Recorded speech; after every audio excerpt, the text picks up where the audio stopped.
Alright, y'all, what's going on? What's going down? Y'all already know who it is. It's Steez. And if I say please, baby,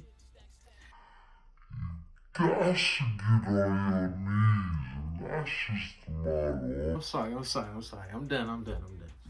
But no, so today we're going to be talking about how to register your business. This is one of the most frequent questions that people ask me. So I was like, you know what? Why don't we just go ahead and make this the first video, right? So let's get into first. You have to know what your business is about. You have to know what your business is providing. You have to know the name, the services, you know, what exactly is your business going to be providing to consumers? Is it going to be clothes? Are you going to be selling phones? Are you going to be selling shoes? Are you going to be selling food? Are you going to be selling dog clothes? Are you going to be selling baby clothes? It doesn't matter. Anything. It could be anything, right? You have to know what your brand is going to represent. And you have to know what the name of your brand is, right? Because you'll see why, you know, when we get deeper into the video. But you have to know the name of your brand. You can't just go in there blindly, just like, hey, you know what?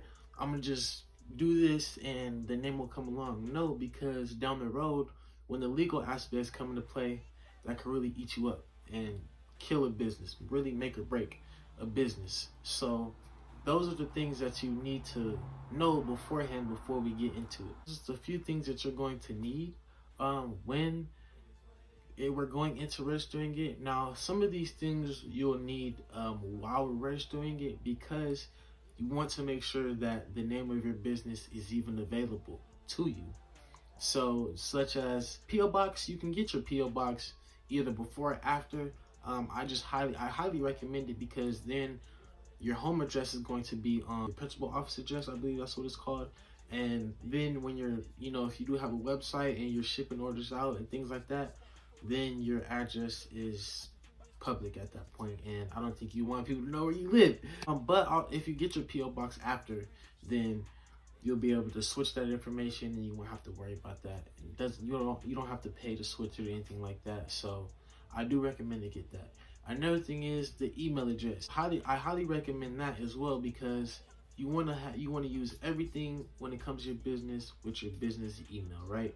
So if you're setting up an account that's related to business, here's your business email, so you get all those notifications and you can keep track of all your orders in one place, right? So everything's just all going to be in one place. But you don't want to make the email address before you get your business registered, because then you may have to change your name and you may have to redo everything, and now you made an email address for no reason. So that's what you're going to need. And we're just going to go ahead and jump right into it. So let's. I'm gonna make sure y'all get this work. I'm gonna make sure y'all get this work. Ain't no ifs, ands, or buts. Ain't no way around it. Y'all gonna get this work today. Alrighty, y'all. So first, we're gonna go in and we're gonna search up Colorado Secretary of State. Boom, we're gonna hit enter. Alright, you see mine's already purple, so it's already highlighted. Click on that. Should be the first one. Now, I'm not 100% sure how all the other states look, but I do know Colorado. So if your page does not look like this with Jen on the front of it, then you are not on the right page. But this is the Colorado Secretary of State homepage. And we're going to scroll down and we're going to go to businesses, trademarks, and trade names. We're going to click on that. And then we're going to go to name availability search. Now, like I said earlier, this is where your name is going to come in handy. You have to know what your name of your business is, because if you don't, then you're going to have to rethink it. So just for example, we're going to type in big money and we're going to search it up really quick. As you see, this name is available. So we're going to go back, and then we're going to show you one that's not available and how it'll look. So I'm going to type in my company, Big Money Business. Can't spell. Big Money Business. As you can see, it says it's not available, and you can see the record. So you can click on it, and it'll show you my name, the company's name, the status of the business, the date it was formed, the state it was formed in, the periodic reporting month, so on and so forth, right? So, oops, we're going to go ahead and go back. All right, go back. And now we're going to go to the business database search. Now, this is how you're going to be able to search other businesses that may be similar to yours, right? So we're going to go to Big Money again, just for example, and you see all these other big money businesses. Now, they're not all the same, but they have big money in them, right? So Big Money Girl, Big Money Book, Big Money Business, that's me right there. Big Money Entertainment, Big Money, Big Money, Big Money, right? So all these similar businesses that have that similar name in there, and then you can see the status of their company, right? So expired, name change. You can see delinquency, all that, right? So those are the status.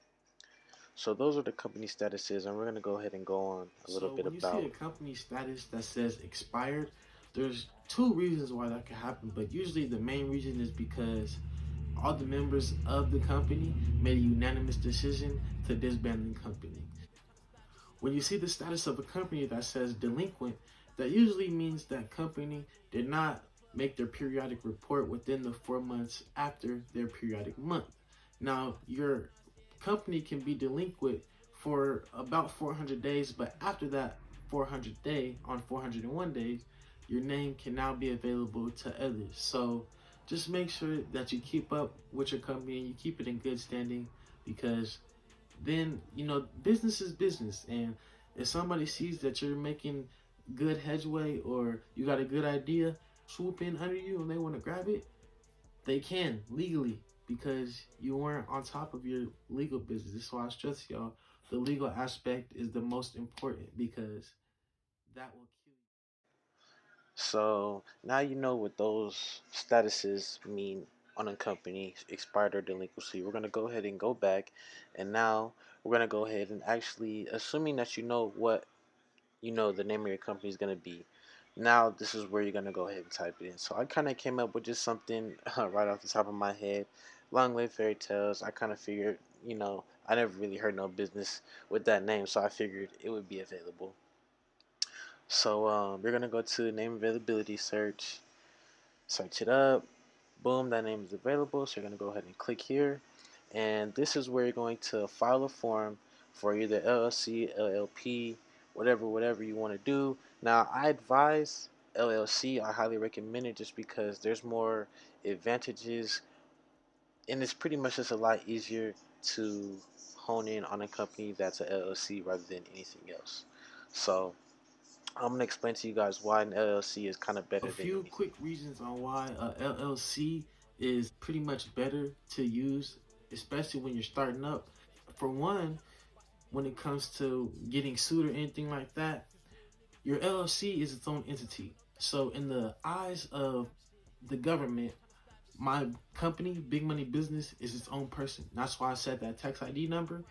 It's pretty much like it's a social security number for your business, right? So if you're getting sued, or somebody wants to sue you or sue Big Money Business, they can sue Big Money Business and anything that's tied to the business. But any of your personal assets, any of your personal bank accounts, anything personal cannot be sought after, because that Big Money Business is its own entity. There's not a lot of paperwork that you have to do when it comes to LLCs, which is pretty good. I don't think anybody likes to do paperwork.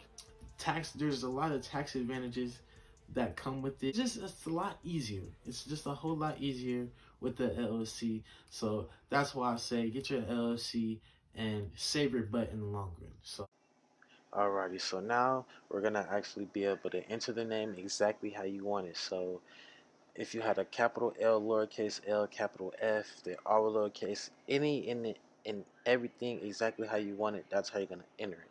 Now here, at the top, the first thing that you see is that $50 fee. So just as I said earlier, you will need that $50 on that credit card to make sure that you can pay for the account. Now you're gonna use this form to fill out your address, your home address. If you have your PO box, you can go ahead and do so now, add it in there. and you'll be able to get all that in there, right? So, and this is also where your email address will come in. And like I said before, you don't want to make it just because you want to search it up and make sure that your actual business name is available first. So now this is where the email address is going to come in. And like I said earlier, from this point going forward, anything that you do business related, you're going to want to use your business email to keep everything all in one place and keep it in track. So, and after you input your email address, it'll ask you, there's a little section down there. It'll ask you if you want to opt in for the notifications. Of course, you want to hit yes because you want to make sure, people are forgetful. You're not always going to remember everything. So it's good to get those notifications. They'll send you reminders ahead of time, like a few months ahead of time in order to get make sure that your company stays in good standings. So you'll fill out this form. It'll take you to the next page where you'll pay and everything like that. And you'll be all set. So yeah, this is pretty much, it's very simple. It's not that hard. It's pretty much straightforward.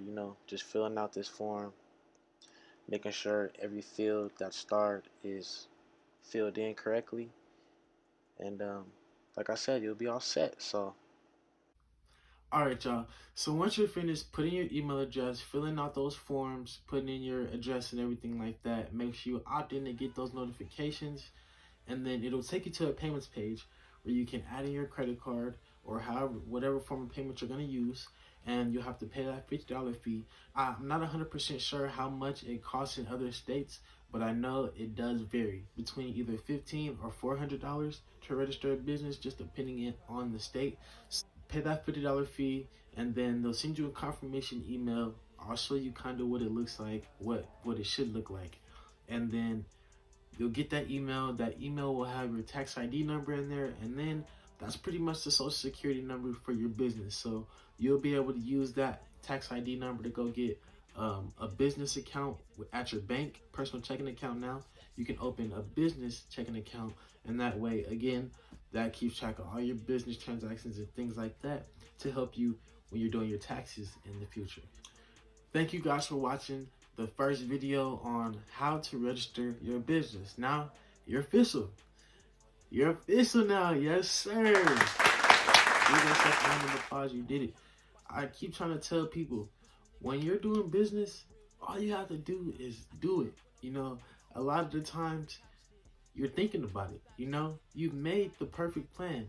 Well, I wouldn't say perfect, but you've made a reasonable plan. You thought about it enough to where you can take those actions. The only person that's stopping you is you. Take those baby steps. It starts right here. It starts with these steps. Registering your business. Now you're gonna get your tax ID number. You're gonna feel more obligated to take more baby steps, right? That's what it's all about. It's all about taking those baby steps to get to the bigger goal. So thank y'all for watching. Make sure y'all subscribe to the channel. Steez, please, and thank you. Make sure you go follow the social medias, personal and business, Instagram, Twitter, you name it. Go follow me. Go follow Big Money. Go check out the website, bigmoneymerch.com. I'm going to make sure all the links are down below. And we're going to get right. I hope y'all got this work.